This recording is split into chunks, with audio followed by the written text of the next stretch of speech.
rolling. Yes. Chief, welcome to Dallas. Thank you. Is it a big deal that you are the first female police chief here? It is a big deal to everyone. It is a big deal. I'm excited about it. As I've said many times, you know, it's just exciting to be in a space where we are selecting police chiefs based on ability and not gender. So yes, I'm truly excited for other women in law enforcement to be that role model that they can aspire to be sitting in this space eventually. So yeah, it's a big deal. Your father was a Detroit police officer. Yes, he was. Who unfortunately was killed in the line of duty when you were 6 months old. Yes. And I would understand if people would want to run the other way from that profession. Yeah. You decided to become a police officer. I did. Why? Well, I truly believe that law enforcement is a calling. I can tell you, much like anyone else, I did not initially want to be the police. I thought I was going to be a lawyer. But my grandmother used to say, if you want to make God laugh, tell him your plans. So I believe that I was supposed to be here. My graduate school professor was the police chief at the time. He just encouraged me to join the police department. When I joined, everything I touched was just successful. And then I knew that this is where I was supposed to be. I had some reservations. My mom had some reservations relative to me joining the police department, but when it feels right, it feels right.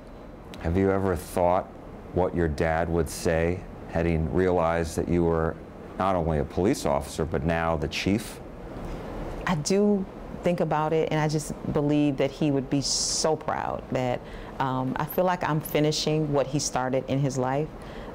He never got a chance to fulfill his dream in law enforcement. So somehow God said, I'll allow your daughter to continue what you started. And that's just how I feel.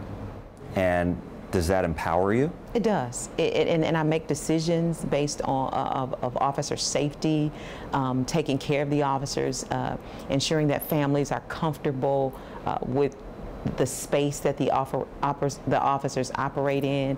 All of that is important to me as a leader in the organization, because I do know what it feels like to grow up without your parent after losing them to this profession. So every decision that I make that is taken into consideration. And I have to ask you, I heard one of the things about you in Detroit was, as deputy chief, you would still go out on the beat and even make arrests. Is that true? Yeah, absolutely. And so are you going to do that here as chief in Dallas? That is the goal. That is truly the goal. I don't believe that we are ever removed from what we signed up to do. I think it's truly my responsibility to lead from the front. How can I ask officers to do what I'm not willing to do? My time as a police chief is a little bit more tied up in the monitoring and the oversight of the department. But I think in my spare time, in those times that I'm driving through the city and I see someone break the law, I'm just as obligated to ensure that those individuals are brought to justice as I'm asking the officer to do. How can I tell them, hey, I need you guys to make sure that we're addressing traffic concerns by making traffic stops, if I'm not willing to make a traffic stop? So you have to lead by example, and that has been what I've done my entire career, and I plan to do that when I finish passing the TCOS exam. Right, I was going to say, are you studying? Yes, trying.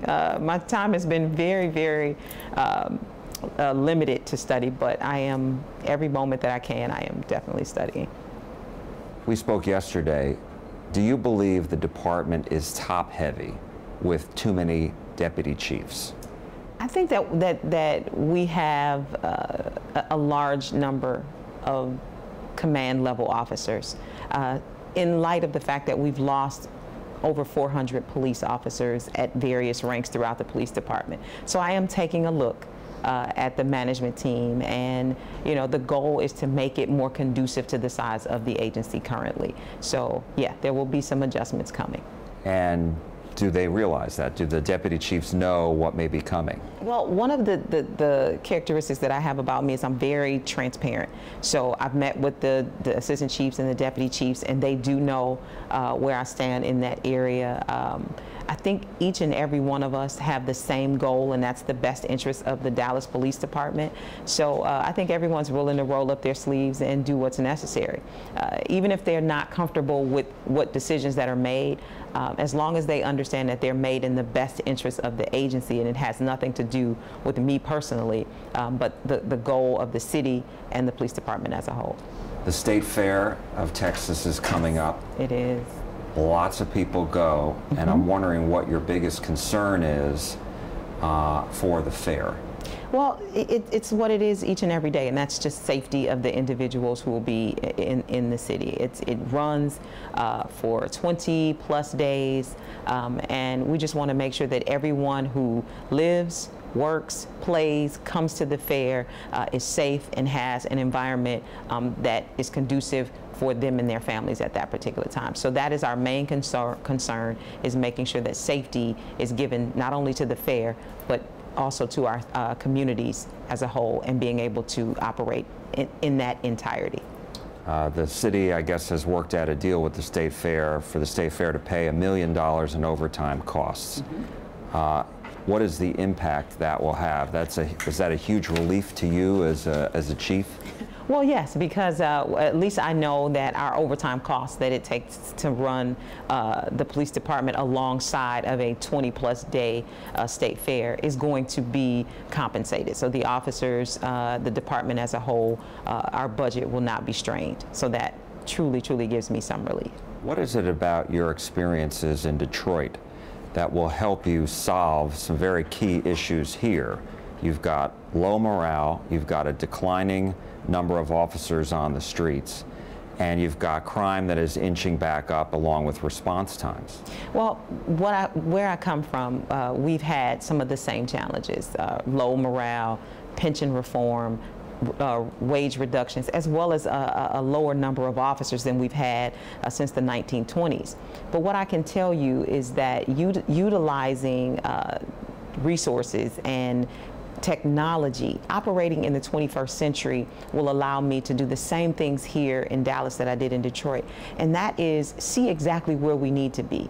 Oftentimes we say, well, we don't have enough officers, but do we?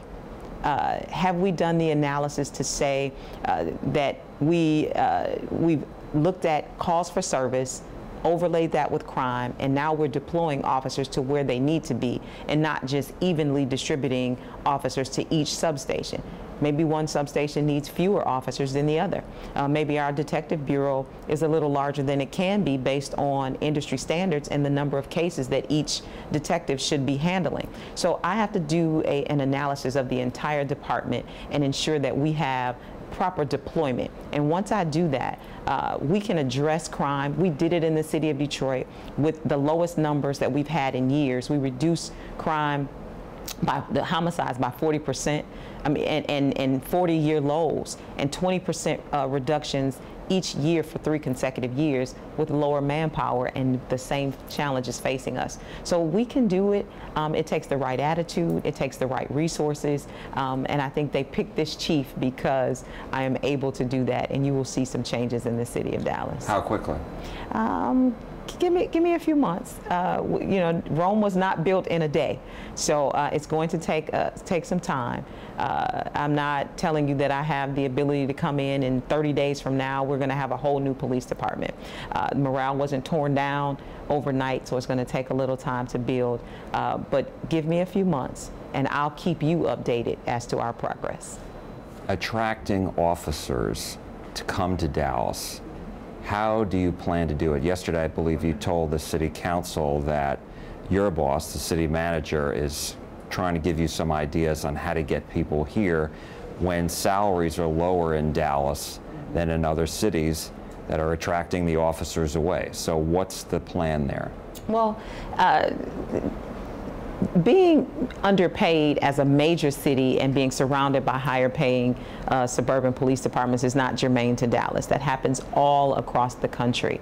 And the officers who joined the city of Dallas the suburban police departments were paying more when they joined Dallas, but they're here because they have an affinity for the city, they have an affinity for the job itself, and the challenge that Dallas faces as opposed to a suburban city. So what my job is to create incentives while they're here that will give them the opportunity to have upward mobility, to move around in the police department, giving them a voice to tell me what it is that they want in this agency, and providing those resources as much as I can. Everything is not about money, so I just think that we have to first find out what the officers truly wanted. Because if they truly wanted money, they would have joined Plano or Frisco initially, and not the city of Dallas. So I think they need the overwhelming support that I have, unwavering, and they need to know that, they need to feel that, feel appreciated, and that is going to make the difference of whether an officer stays or leaves. In the horrible shootings last year in downtown Dallas of the police officers, the chief ordered a robot to kill the suspect. Would you ever hesitate to do that? You know, I don't like to Monday morning quarterback or say what I will do or what I won't do. The one thing that we can never do is say what we're going to do when that situation happens, because it's something that unless you experience it, you'll never know.